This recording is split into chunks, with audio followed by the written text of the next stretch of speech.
Welcome home. We're getting a divorce. The divorce papers are inside. I had just returned home, carrying our newborn daughter. His cold words left me in shock. As I stood there stunned, my husband began to leave the house. Snapping back to reality, I grabbed his arm in desperation and demanded an explanation. What do you mean? Divorce? You need to explain this to me. It's simple. I just don't love you anymore. I was utterly devastated by his words. Was I the only one who had been excited about starting our new life as a family of 3? Without even looking at our child, he picked up his large bag and left. I am Harper, a 35-year-old housewife. Being quite timid, I was drawn to my husband's assertive personality and we started dating. A year later, prompted by my pregnancy, we got married. When I finally heard the sound of a baby crying, I was overjoyed to meet my 3,000-gram little angel. She was a very healthy and adorable baby girl. After sending him a photo of our daughter via email, I called him. To my disbelief, he said, What's this? Excuse me? She's not cute. She looks like a monkey. What are you talking about? She's your daughter. After that, my husband stopped contacting me, and no matter how many times I called, he never answered. I was in complete shock and couldn't understand why he would say such things about our child. Looking back, he had never shown much interest in the baby growing inside me, always seeming somewhat distracted. I had always felt uneasy about his indifference, but I was too overwhelmed by severe morning sickness to confront his aloof behavior. During my hospital stay after giving birth, my husband never showed up, and my anxiety grew even more. If he meets our baby, Tim will surely change, I kept repeating this mantra to myself, trying to believe it. But my wish never came true. He abandoned me and our newborn daughter. What do I do now? I have no one to turn to, I thought. I had no parents, and the only family I had were my in-laws. My father-in-law was a quiet and kind man, but my mother-in-law was harsh, and I honestly found her difficult to deal with. Harper, how long do you plan to remain a housewife? Excuse me? Just because you got pregnant doesn't mean you can be lazy. Get a job and support yourself without relying on your husband. But he wanted me to take care of the household. I don't want to hear excuses. From now on, you'll balance both childcare and work. Got it? Given our poor relationship, I felt I couldn't rely on her. Feeling desolate, I entered the house with the intention of putting my daughter to bed. However, an unusual sight awaited me inside. What is this? Everything I had prepared for my daughter, the crib, baby supplies, and even the furniture, was gone. All that remained were my few personal belongings and the divorce papers on the floor. I couldn't stand anymore and collapsed to the floor. Just then, my husband called. Maybe the divorce was just a moment of confusion? Maybe he's reconsidered and is coming back. Clinging to that hope, I answered the phone immediately. Hello? Where are you? Please come back soon. I forgot to mention, I sold the house. You need to be out by tomorrow. You can't be serious. What are we supposed to do? Become homeless, for all I care. I was shocked. How much more did he intend to make me suffer? Unable to hold back my emotions, I sobbed and pleaded for an explanation. You suddenly demand a divorce, and now even the house. What did I do wrong? Have you looked in the mirror since you got pregnant? What do you mean? You looked pale every day like I was living with a ghost. He laughed mockingly, then continued in a cold tone. I married you because you always did whatever I said. But now I regret it. What? I'm bored with your shy personality, so I'm divorcing you. That's too cruel. It's too selfish. I have nothing more to say to you. Pack up and leave the house. Goodbye. With that, he hung up. For the first time, I felt hatred toward my husband. But no matter how much I blamed him, it wouldn't change the situation. Feeling utterly helpless, I decided to leave the house to buy diapers and formulas that had disappeared. However, my daughter, who had been peacefully sleeping, suddenly began to cry and wouldn't stop no matter how much I tried to soothe her. Perhaps she sensed my desperation as I struggled to cope with my husband's betrayal and losing our home while trying to figure out how to take care of her. I sat on a bench in a nearby park, trying to calm her down when someone unexpected appeared. You shouldn't take a newborn outside at 1 month old. How can you be so irresponsible? You need to start acting like a mother. What? Mother-in-law? You know nothing. What if something happens to her? How will you take responsibility? It seemed she knew the day of my discharge and had come to visit the house. Finding it empty, she followed the sound of my baby crying and found me. As she scolded me harshly, a flood of emotions overwhelmed me, and I began to sob uncontrollably. Then, I felt something warm on my back. I didn't mean to make you cry. But why are you here? Where is Tim? Explain to me what happened. She gently rubbed my back, trying to comfort me. Confused by the unexpected kindness from her, I slowly recounted everything that had happened.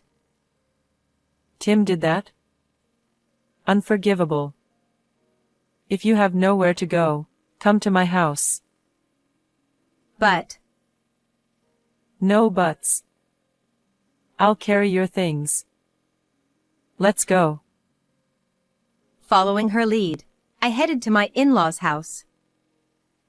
As soon as we arrived, she said something astonishing. Let's live together from now on.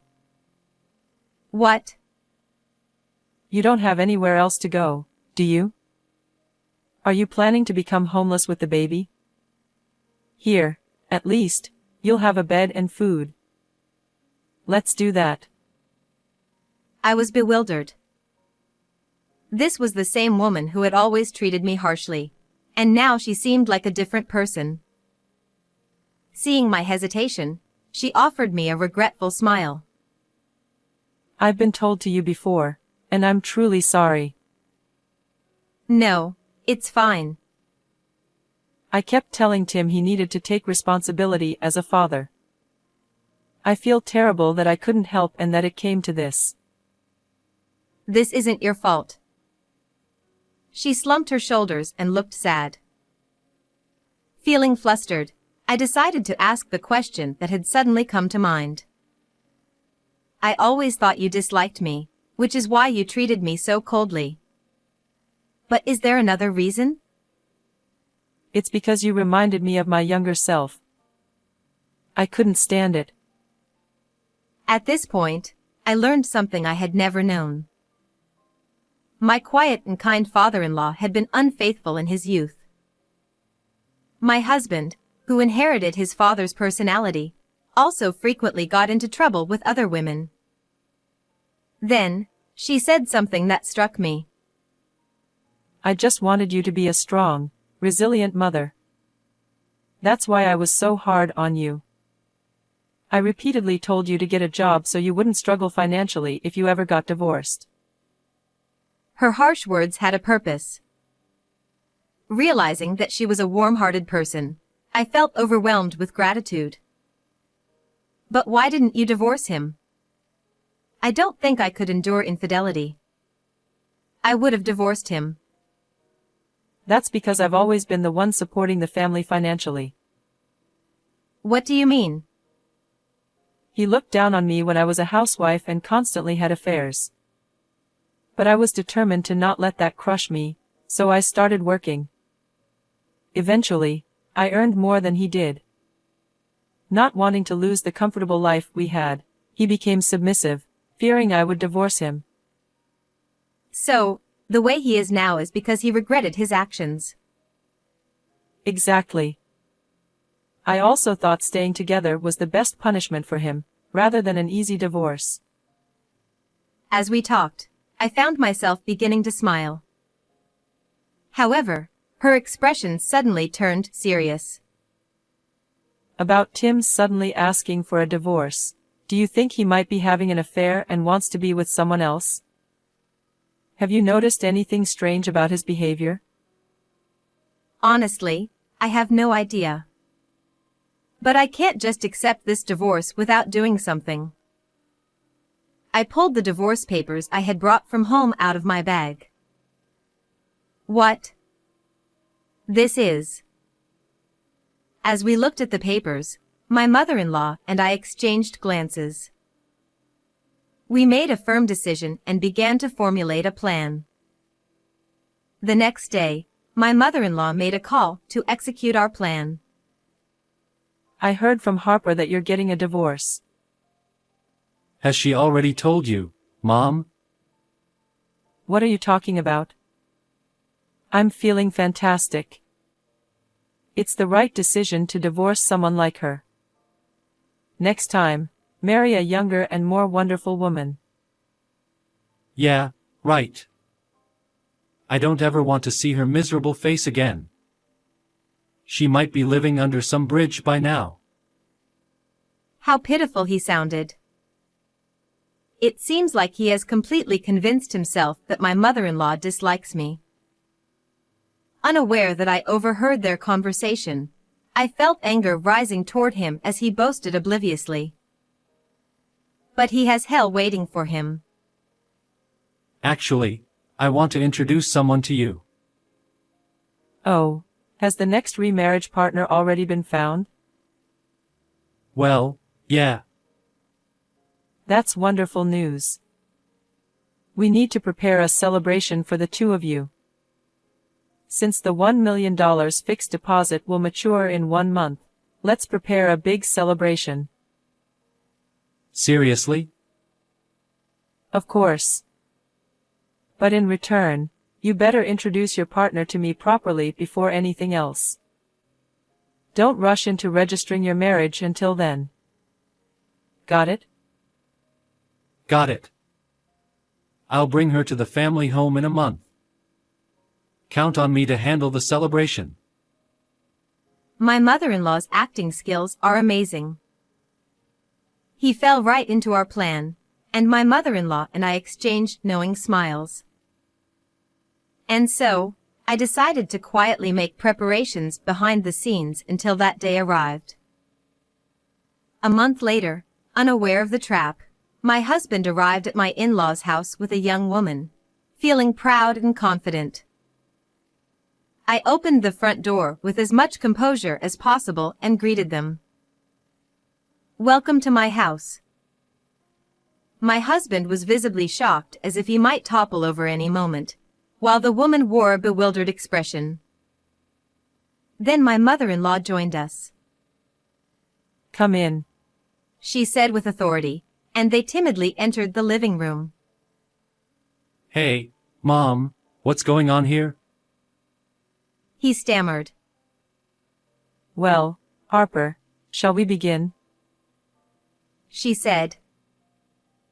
I handed them a few photos of them entering a hotel and a report detailing their activities over the past month. I'll be seeking compensation from you too. With this much evidence, there's no way you can talk your way out of it. Be prepared, I said firmly.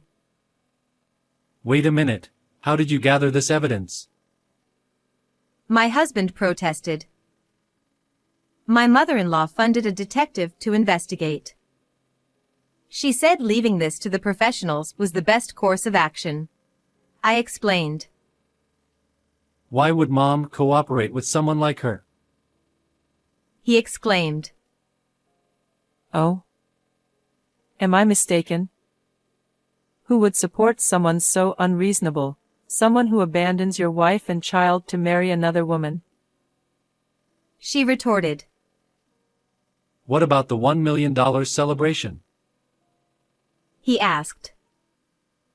That was a lie to prevent you from filing for marriage for a month.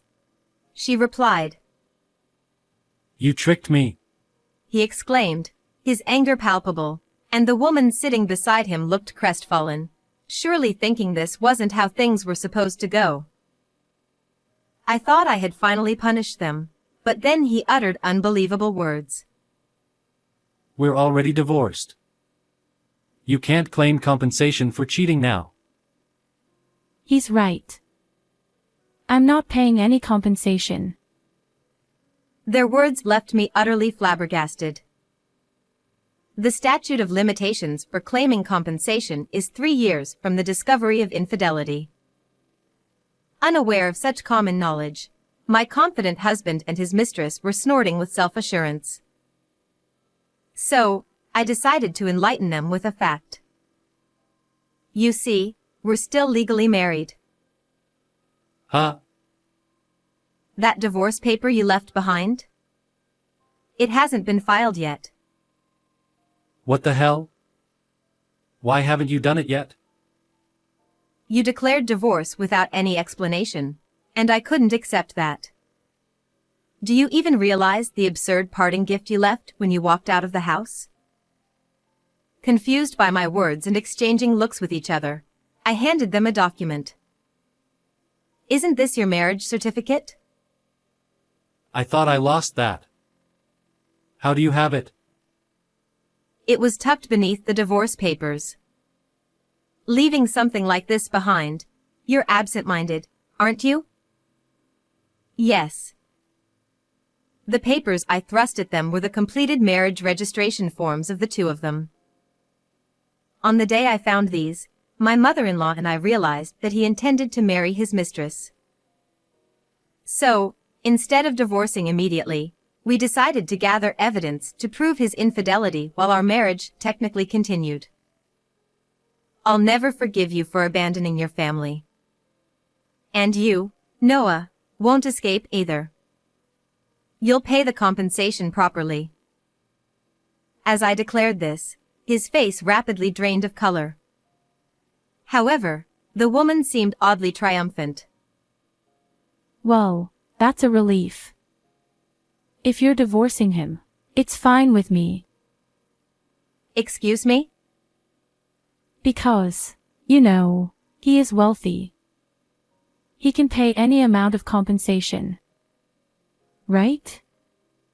Isn't that so? Listening to her words, I finally understood his discomfort. He certainly isn't a high earner. Yet, when he appeared after a month, he was decked out in designer labels from head to toe. Surely, he had lied to this woman, claiming to be rich. And to cater to his mistress, he must have sold furniture, baby supplies, and even our house. So, I decided to enlighten the smug woman. Unfortunately, this man isn't wealthy at all. What are you talking about? His take-home pay is about $1,800. Quite low for his age. And I, his wife, can confirm it without a doubt. Huh. That's different from what I heard. Hey, is this woman telling the truth? What's going on? Your face is as pale as a ghost. Instead of freezing up, why don't you tell Lena-san the truth from your mouth? Perhaps fed up with his silence as he bowed his head, the woman erupted in anger. Our engagement is off. I have no use for a broke man like you. Wait, please. I beg you. Don't abandon me. It was the first time I had seen him in such a pathetic state. As soon as the woman announced the cancellation of the engagement, he began crying and pleading for forgiveness. Seeing him like that, I grew increasingly angry and shouted, interrupting their conversation. For heaven's sake, enough. If you want to argue, do it outside. Get out of here right now. Startled by the sudden outburst, the two fell silent. Then, my mother-in-law, who had been silent all along, finally spoke up. Tim, you're no longer my son. Mom, what do you mean? I mean I'm disowning you. Leave with that woman immediately. Never show your faces in front of us again. Understand? The two froze in fear at the fierce expressions on our faces. I thrust the prepared agreement in front of them, making them promise to pay compensation and my husband to pay child support. They left the house as if fleeing. That same day, I submitted the divorce papers, putting an end to my marriage with my husband. Later, as expected, my ex-husband and the woman broke up. Moreover, he had resorted to loan sharks to maintain the facade of being wealthy. He was fired from his job due to collection calls reaching the company, and he ended up working day labor while paying $2 million in compensation and $300 a month in child support. Naturally, he also demanded $1.5 million in compensation from his mistress. I heard she resorted to the streets to pay him off. On the other hand, I have built a very good relationship with my mother-in-law, whom I once felt awkward around. After the divorce, with my family gone, she suggested, Let's live together. And I decided to take advantage of her kindness. Starting a job and struggling to balance work with childcare, I feel like I'm gradually changing. This is probably because I've become a mother and have someone to protect, and because I've been watching her closely. With my beloved daughter and my in-laws whom I want to cherish for life, I want to continue spending peaceful days. How did you find this story? Don't forget to subscribe to the channel. Well then, let's meet in the next video.